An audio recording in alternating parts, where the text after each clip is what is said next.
So we're now moving into this conversation about what we call irrational numbers. Remember, rational numbers that can be written as fractions or a ratio of one number to another number. There are numbers that don't work like that, and they call them irrational numbers. But we're going to do a little history lesson here because Pythagoras is really important to this story. And I'll just read this. Pythagoras, like I said before, was connected to philosophy and religion. And the Pythagoreans, they were, again, a group of people that followed him. They believed that every single number that existed, every single length, a distance on a number line, everything could be represented by a ratio, a rational number. That's what they believed. And if they believed something, they didn't want anything to prove otherwise. But once they developed the Pythagorean theorem, they kind of started running into some problems. And they discovered some line segments that were not able to be represented by a rational number. And as you can see here, there might have been some scandal, right? Some foul play involved between different fellow mathematicians and philosophers. It was a much different time. And so what I'm going to do is show you a little picture here of a number line. And we're going to investigate this here for a moment.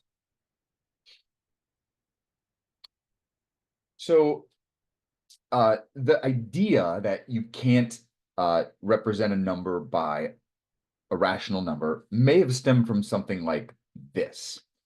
And what you'll see here is a right triangle put on a number line. We have 0, we have 1, we have 2. And if we look at the length of this leg, we'll call this A, and we extend it upward the same distance, 1, call that B, what we end up with is A squared plus B squared equals C squared, or 1 squared plus 1 squared is equal to C squared. And if we square 1 and add it to 1 squared, what we get is 2. 2 is equal to C squared. Now, earlier in the previous video, when we looked at the Pythagorean theorem, we basically just ended up with a number here that we said, yeah, we know how to take the square root of that. We know what number times itself equals that. But when you're working algebraically with an equation, what you do at this point is say, okay, I know that if I want to find the length of C, it's the number that when I multiply it by itself equals 2. And that's called the square root, which we write as radical 2. So in this case, the hypotenuse is stated as the square root of 2. And so the Pythagoreans were in desperate search of what does that equal? What's the actual value of the square root of 2? And so if you take, imagine this line right here, the hypotenuse, and you keep it fixed on that 0 point, and you just drop it down in an arc until it hits the number line, it hits right about there. Okay, hits right about there. And let's estimate that now. We know that this is 1, and if you count these little individual marks, you see that each of them is a tenth. So this is 1.1, this is 1.2, this is 1.3, and this is 1.4. And you see our green arc passes that just a little bit beyond the 1.4, right? So we could say that the square root of 2 is a little more than 1.4. Okay.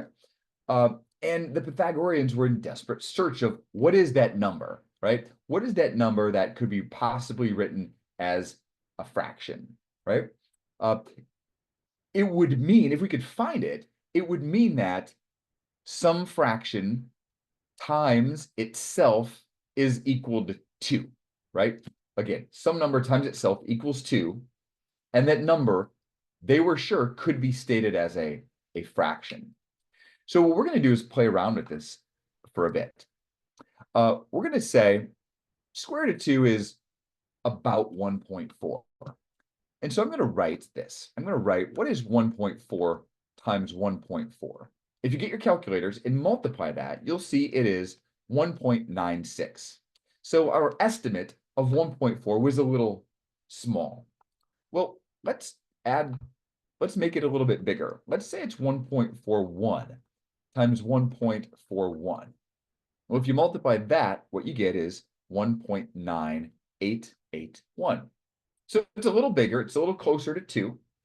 Maybe it's this, 1.414 times 1.414. If you multiply that on your calculator, you get this, 1.999396. I'll do one more. 1.4142 times 1.4142. If you multiply that on your calculator, it's 1.99996164. So the number that we are squaring, right, we're multiplying a number by itself, is getting bigger and bigger and bigger. They start the same, 1.41, and then we're just adding a little bit each time. And then keeping it under 2, the answer. So the question is, how far does it take going down in this list before we get to the number 2? And I'll tell you, forever, because it never happens. There's no number that when you multiply it by itself equals the number 2, at least not a number that we can write. What does that mean? It means that the square root of 2, which is what we're trying to calculate, is what we call irrational. The square root of 2 is irrational. There's no way to write it as a decimal that repeats or a decimal that terminates. We know both of those can be written as a fraction, and there's no way to do that with the number 2. And so what I'm going to do is walk you through actually a little bit of a mathematical proof. You don't have to necessarily know how to do this, but I think it's important for our conversation to understand why.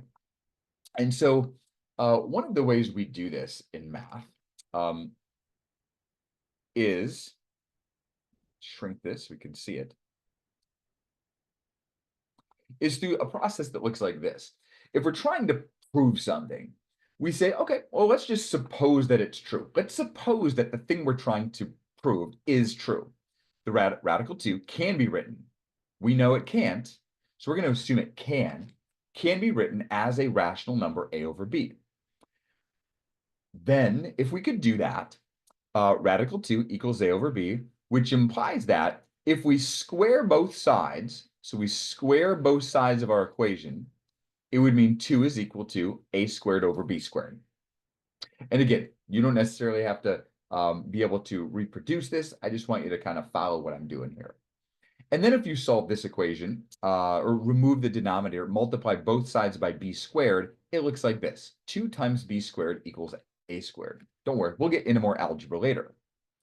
And a squared and b squared each have an even number of prime factors. Remember, we talked about prime factors way back in a previous chapter. I won't get into the why there, but that is true based on that scenario. 2b squared has an odd number of prime factors. And I'll let you kind of maybe go back in your memory brain to figure out why that might be. Let's continue. So therefore, what that means is the left side has an odd number of prime factors here, and the right side has an even number of prime factors.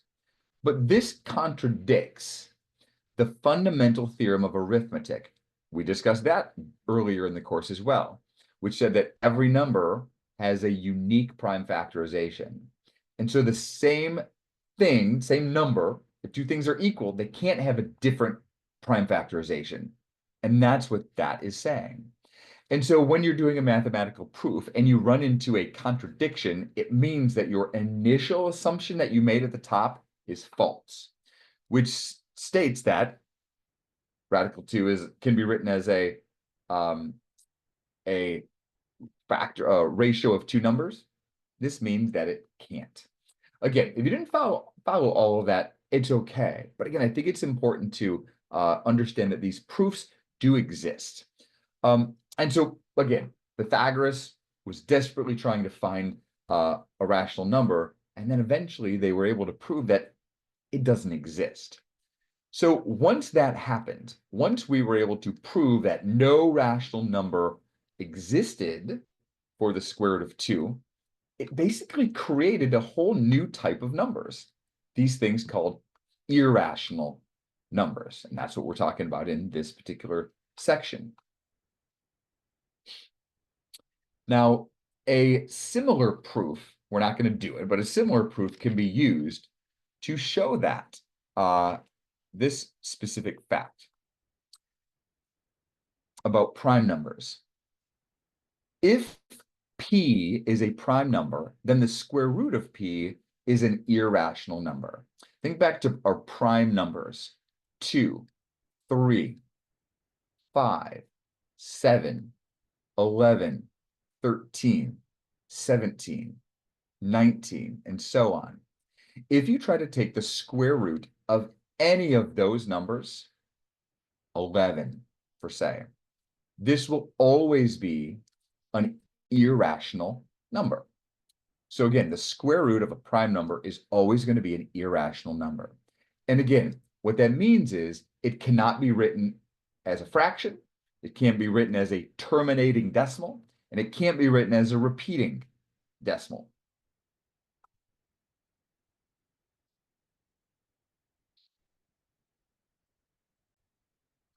And that's stated a little better here, right? In a sort of written description, written definition. It's also important to note always, whenever you introduce a fraction into a definition, you always have to state that the denominator cannot equal 0. So let's play around with these a little bit. I'm going to write some decimals here, and your job is to determine, is it irrational or not? So I'll just ask the question, irrational? So here are our numbers that we are going to investigate. And we're going to assume that for all of these, the pattern just continues on that you see.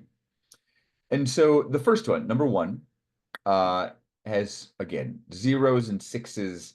And so what we're looking for here is, does the pattern repeat?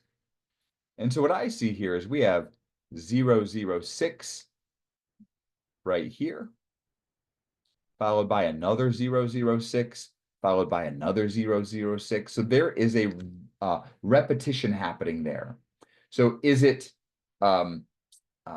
repeating? It is. So is it irrational? No. This could be written as a fraction. So number 1 is no. So go ahead and try the rest of these and see if you can determine whether it's irrational or not. Number 2, again, we've got our decimal number, and this is just going to continue, right? We have these ellipses which state that this continues. So is anything repeating here? No. There's a single 0 followed by a 6, and then 2 zeros followed by a 6, and then 3 zeros followed by a 6. There's a pattern there, but doesn't repeat. So this one is yes, that is an irrational number. How about this one, number 3? This had no ellipsis after it. It does not continue. This is a terminating decimal. And terminating decimals are rational. So is it irrational? No. Number 4, what do we have? 7, 3, 1, 7, 3, 1, 1, 7, 3, 1, 1, 1. The ones are increasing as we go. So there is no pattern, which means it's irrational. Number 5 has a pattern, 7, 3, 7, 3, 7, 3. So that's a rational number. So no, it's not irrational. And then number 6, 2, 1, 0, 6, 0, 6, 0, 6. We've got some repetition happening here. We didn't start with repeating numbers, but that 0, 6 carries on and on forever. That is not an irrational number. It can be written as a fraction.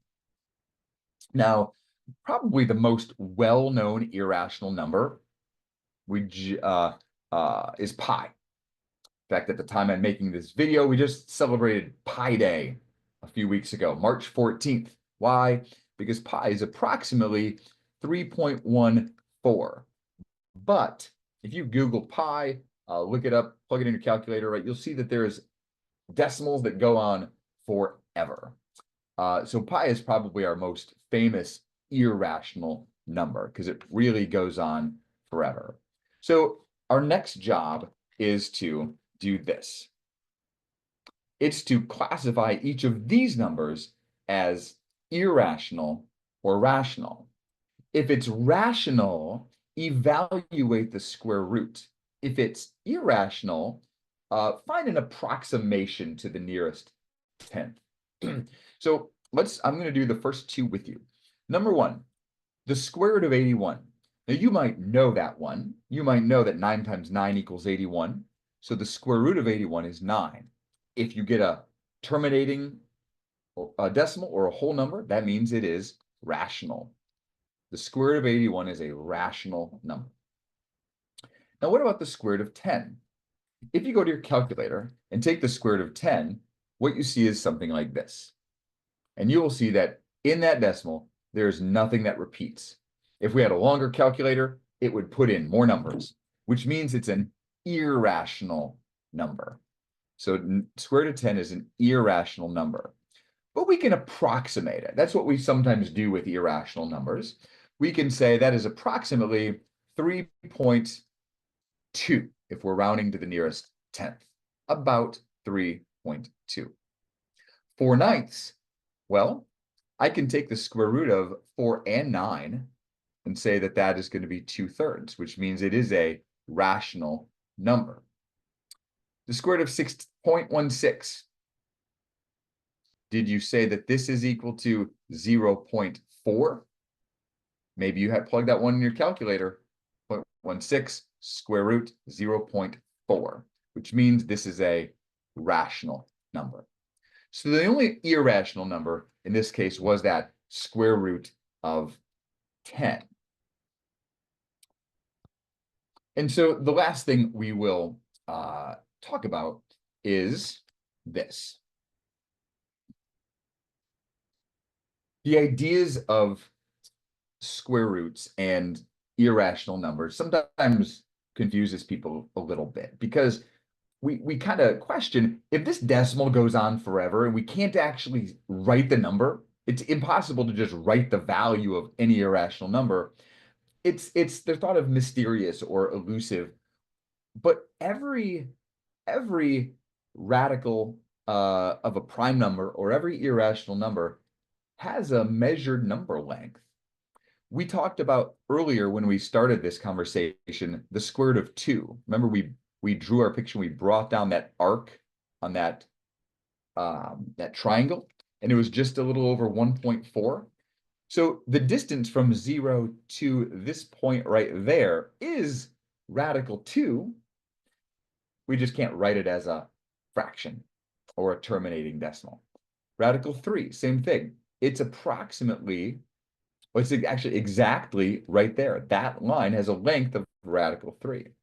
Radical 5, square root of 5 would be a line that long, right? And those come from these triangles. If you have a triangle with the side length of 1 and 1, and it's a right triangle, this line has a length of radical 2. The line has a measured distance. We just can't state it as a fraction. And so that's the idea of irrational numbers. They're just numbers that you cannot in any way write them as fractions.